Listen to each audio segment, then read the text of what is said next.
Now, as I said, I'll finish with this. We got to hold people accountable. But you know what my ultimate goal is to transform this city so we cut off the pipeline of boys between the ages of 10 and 19 being either victims or the perpetrators. So, yeah, it is personal. Black death has been unfortunately accepted in this country for a very, very long time. We had a chance 60 years ago to get at the root causes, and people mocked President Johnson. And we ended up with Richard Nixon.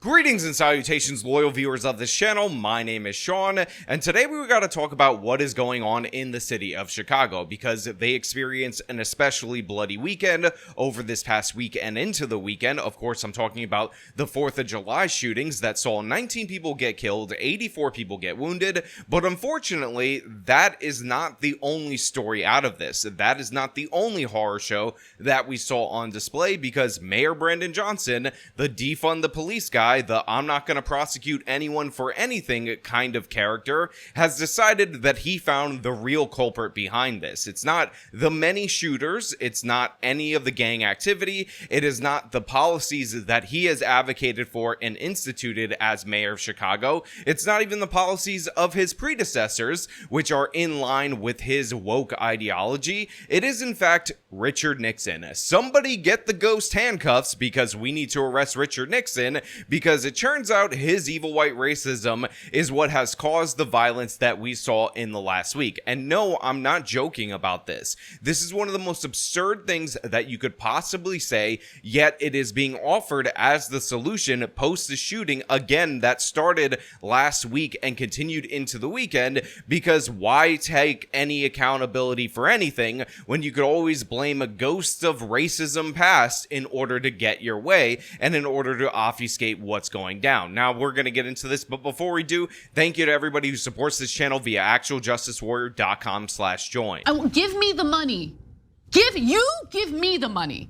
Okay. So look, the weekend was especially bloody in Chicago, but we all understand from tracking the news that holiday weekends in cities like the city of Chicago are almost always like this. They always result in a bunch of people gathering that almost always results in them shooting each other. And the only answer that you can actually have to a question like this, in my opinion, is to deploy the police, arrest the perpetrators, prosecute the perpetrators, and make sure that they face conviction. And by the way, the clearance rate for homicides in the city of Chicago has dropped down dramatically. I believe they're under 30%, which is insane, because nationwide, we actually expect about 60 to 70% of homicides to be cleared in this country. So that's how bad it is in Chicago. Maybe you would want to criticize the stop snitching culture and all these different various things that protect the criminal. Maybe you want to criticize the district attorney's office that protects the criminal, or maybe Brandon Johnson, who also protects the criminal. But instead, Johnson decided to do a press conference about how the criminals are the victims. Today, I stand here today heartbroken. Over 100 people have been shot in this city. 19 people have been killed this holiday weekend. But these are not just numbers on pages. These are not just headlines in the news. No. These are our fellow Chicagoans. There are neighbors, family members who've lost their lives. Look, I understand it is not considered to be very nice to judge people's statements, to judge their emotional reactions to certain things, but to be clear, I don't believe in any way, shape, or form Brandon Johnson is heartbroken. I'm here in New York City, I'm watching what's going on in Chicago from afar, and I want them to actually take action. I find this to be absolutely devastating. I've covered story after story out of the city of Chicago, out of many places in this country. I've talked about the policies that allow this to happen. It has gotten me emotional at times, but Brandon Johnson just trying to do the cool as a cucumber right here kind of press conference. And considering he's not going to have any reaction outside of his norm, which is of course to blame his political opponents, whether they be dead for decades or not, it doesn't really ring true to me that he's heartbroken about this situation. Maybe he's upset that you're talking about it. In fact, I would almost guarantee that he's upset that you're talking about it, because it is always best to sweep black on black crime under the rug, pretend it away, pretend it doesn't exist. But when you can't do that, you have to blame the evil white racists with their evil white racism. These are 19 families whose lives are forever altered. And 19 families who woke up this morning without a son, without a daughter, without a mother, without a father, without an aunt, without an uncle. Over 100 people whose lives will never be the same. Whose next chapter in life is recovery and healing from this violence. These 100 people are members of families and communities, numbering in the thousands, who are also feeling the devastation and the impact of the incessant violence in the city of Chicago. Again, what we have right here is the emotional stuff that you're supposed to say. Brandon Johnson seems to be running through it like it's routine, and unfortunately, these kind of press conferences have become routine in the city of Chicago because people like Brandon Johnson refuse to address the problem, refuse to address the criminals, and in fact, Brandon Johnson is going out of his way to aid the criminals. We talked about this on this channel before, but Brandon Johnson is getting rid of the ShotSpotter program. He wants it removed, and what the ShotSpotter program does is deploy automatically police and ambulance services to areas when gunfire is detected. One of the reasons why this is needed is because gunfire is so common in the city of Chicago that residents don't even call 911 all the time when there's a shooting. So Brandon Johnson, he can talk about how people are missing their aunts and uncles and children and sons and daughters. It's so sad, but in reality, in actuality, Brandon Johnson is making it easier for people who are wounded to lay dying on the streets, because if nobody calls 911, what they need is ShotSpotter. And by the way, he knows it's effective, which is why he decided to extend the contract to the end of the DNC, because he's ready to protect the important people. But when it comes to you, the citizens of Chicago who might be afflicted by gunfire, he can't be bothered to deal with it. In fact, this idiot has actually made the case that ShotSpotter is racist, and the cases that they cite as evidence of ShotSpotter being bad, like Adam Toledo, are 100% clean shootings where ShotSpotter worked exactly as intended. So no, absolutely not. I don't want to hear this from Brandon Johnson when what he's doing as the mayor of Chicago is allowing this to go on, allowing this to become far more deadly, and in fact, instituting policies to make it worse, not better. This violence we are seeing hits very close to home. This violence plaguing our community, it is deeply personal. This is not about just simply tallying our pain. You know, I've spoken a lot on this channel about how a lot of times what we see is that black populations are the least in favor of policies like defunding the police, and typically they will vote for the more conservative candidate or the more moderate candidate within the Democratic Party, and that usually is an indication that these policies are the policies of the elite, who are often very much not black. But in this particular instance, the most crime-ridden areas, the people suffering the most from this gun violence, voted overwhelmingly for Brandon Johnson, specifically because he ran a very nasty racialized campaign. So in this particular instance, I know people are going to type this in the comments, they voted for this, I understand that, but the fact of the matter is, this is the United States of America, this is a major city in the United States of America, and we should not be allowing this to go completely unchecked. Now, of course, they have a Democratic governor in Illinois, so obviously there are limits to what the governor is going to do in this situation, and Brandon Johnson hides behind racism on everything to deflect all criticisms. It is his catch-all, and he's even going to blame racism for this. Don't worry, it's coming. This violence that happened this weekend did not happen in a vacuum, however. No, it didn't. We are standing here today talking about a violent weekend because of generations of disinvestment and deep disenfranchisement in the exact communities where so much of the violence is taking place. But we are here to say emphatically that this is enough.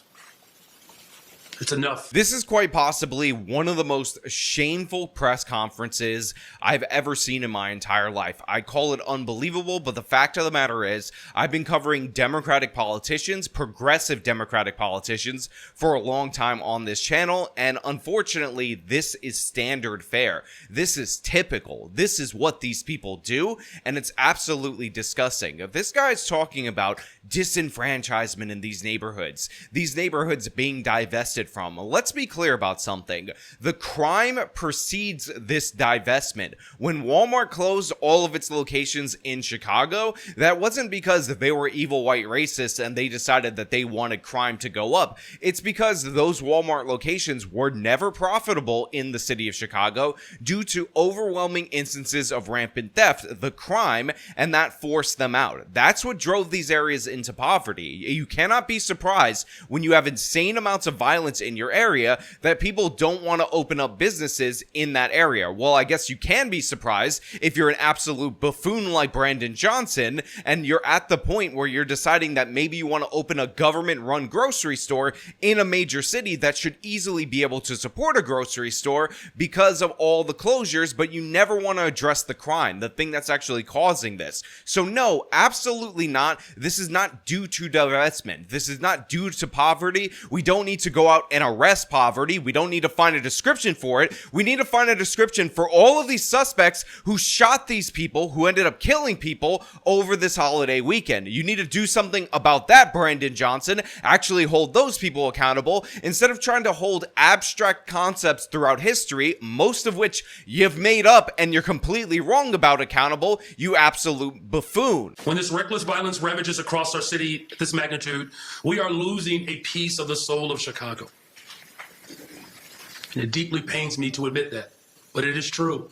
So Brandon says, oh my God, I hate to say this, but when we allow rampant violence at every single holiday event in the city of Chicago, when we allow neighborhoods to be completely turned over to criminals and to gangs, that actually hurts the soul of the city of Chicago. Well, thank you for saying that, Brandon. I really appreciate you saying crime bad at this moment in time. I mean, you just said that these people are disenfranchised. They're kind of the victims, the people who are perpetuating these murders. By the way, mostly disproportionately in the black areas, but you know, they were victimized by the systemic systems, so we gotta arrest the systemic systems. But I will not stand idly by. We will not be passive in this moment. We need to ensure that we are holding every single individual accountable for the pain and trauma and the torment that they have caused in this city. Now, Brandon, of course, plays lip service to holding people accountable, but the fact of the matter is, every single thing that this man has done since he's taken office, every single person that he's aligned himself with in his political career has worked tirelessly to do the opposite, to not hold people accountable, to let them go and make excuses for them, like talking about how people just divested from their neighborhood. They had to go shoot up a barbecue on 4th of July weekend because the systemic systems and the systemic structures, they took out all this investment from their area because of their evil white racism. There will be consequences. There will be consequences for the violence. We will not let criminal activity ruin and harm our city. And I know that our Chicago Police Department is working nonstop to catch those who have committed these heinous crimes. So one of the reasons why I think this reads incredibly hollow is because Brandon Johnson, at this point in time, is reading specifically this talking point. And the big tell right there is the fact that he didn't know that the word heinous was coming up because it wasn't coming from his brain. It was coming from the piece of paper. And that's the mispronunciation that you saw right there based on its spelling. So Brandon, I'm not really buying this from you because you've shown me nothing ever that shows that you're on this side. You're on this team. You're on the law and order side. So you're reading off a piece of paper the talking points that you're supposed to read. I don't think it's worth anything. It's not worth the paper that it's written on. We also need to double down on our efforts to get guns off our streets. When a 16-year-old has access to an AK-47, the violence began well before that weapon reached the hands of young people across this city across this country. Brendan, of course, pivots to illegal guns. He talks about nationwide getting resources from the federal government in order to deal with this. But the thing is, Chicago already has all the gun control that you could possibly imagine. They already have effectively gun bans for regular citizens. And like he said, even though it's illegal in every state in the union, he is seeing AR-15s or AK-47s in the hands of 16-year-old gangbangers in his city. Obviously, that's not working. Obviously, that's not an issue. But you know what definitely won't help with this particular problem? You removing shot spotters so people can't detect these gunshots in the moment and try to intercept these criminals and treat their victims. Now, the Fox 32 affiliate tried to give Brandon Johnson a break by cutting out the most important part of this press conference, where Brandon Johnson decided to deflect to Richard Nixon, but I have to play that for you because I have a lot of commentary on this. Now, as I said, I'll finish with this. We got to hold people accountable. But you know what my ultimate goal is to transform this city so we cut off the pipeline of boys between the ages of 10 and 19 being either victims or the perpetrators. So, yeah, it is personal. Black death has been unfortunately accepted in this country for a very, very long time. We had a chance 60 years ago to get at the root causes, and people mocked President Johnson. And we ended up with Richard Nixon. I'm going to work hard every day to transform this city. That's what it takes to build a better, stronger, safer Chicago. I need everybody to step up. So Brandon Johnson says, 60 years ago, we had a chance to get at the root causes, but people mocked Lyndon Baines Johnson for trying to do so. But the thing is, the Great Society passed into law. Lyndon Johnson got his way. Welfare spending, all of this in the name of addressing root causes when this was the dominant ideology in this country, did not go away and then there was a crime wave. It is the thing that led to the crime wave, or at least correlates strongly with the crime wave. So Brendan is completely wrong. Richard Nixon was a response to the criminality. The crime spike happened after these welfare programs were instituted. After everything Brendan Johnson is in favor of was implemented, that's when we saw the problem. Again, anybody can look at the data for themselves, anybody can understand when Lyndon Johnson was president, and anybody can figure this out. But here's the most crucial thing, because a lot of people accuse me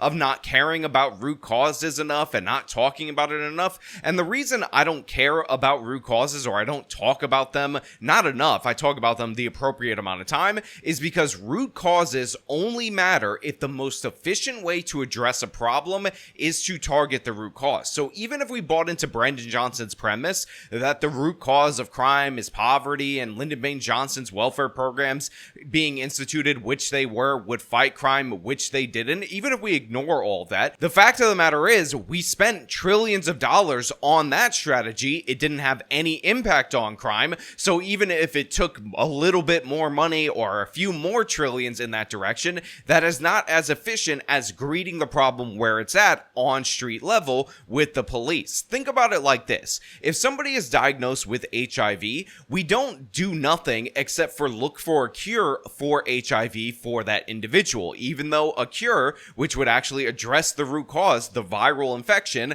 would solve all their problems. What we do is we aggressively treat the symptoms in that person so that it doesn't progress to full-blown AIDS. And the reason why we do that is because it's much more efficient to aggressively treat the symptoms, and we can all but nullify the negative consequences of the infection with a solid treatment regimen. The same is true, and I've talked about it in relation to earthquakes. We know for a fact, unlike in the instance of crime, where people speculate that it's poverty or racism, even though crime spiked dramatically as poverty and racism went down in this country, that the root cause of earthquakes is shifting tectonic plates beneath the earth. But if I gave you $20 billion in order to deal with earthquakes, you would likely spend a huge amount of that money on earthquake-proofing buildings, because controlling tectonic plates is likely far more costly, far more inefficient than actually dealing with the symptoms, dealing with the consequences of that criminality. So Brandon Johnson is wrong on two folds already. He's wrong on the root cause. He's wrong on the relationship between crime and the Great Society welfare programs. And he's wrong to blame the ghost of Richard Nixon. But he's also wrong in that even if he were right about root causes, that doesn't necessarily mean that's the most efficient way to address the problem. On top of that, if you were to make the case that poverty is such a driver to crime that we need to deal with poverty, or we need to factor that into our analysis, then Brandon Johnson would be wrong in a third way. Because if you have something that makes you more predisposed to commit crime, and it's that big of a factor, the last thing you want to do is go easy on people with that contributing factor. Think about it. If we have repeat offenders, like let's say a sex offender, and we know for a fact that that person is going to repeat offend, we don't go easier on them. We go harder on them because we understand that we have a good degree of certainty that that person is likely to do it again, even though they might have something in their past that's triggering them to have that predisposal to commit those crimes. The same thing is with serial killers. Why would we go easier on people who are more likely to commit crimes based on whatever factor you want to add in, instead of harder on them? So even if we were to buy into this ideology that it's poverty and we need to arrest poverty and we need to go after that because that is making people commit crimes and it's such a strong incentive for them to commit crimes, the logical response is not to go easier, it's to create an even bigger disincentive in order to combat that incentive that poverty creates, which means we would go harder on these people, not softer. So in every possible regard, Brandon Johnson is dead wrong, and it's insane that this guy would be talking about Richard Nixon, of all people, for the problems in his city today. It's absolutely disgusting, and honestly, this guy's an idiot. He doesn't give a damn about the lives of people in Chicago. All he cares about is his ideology, going after the white man,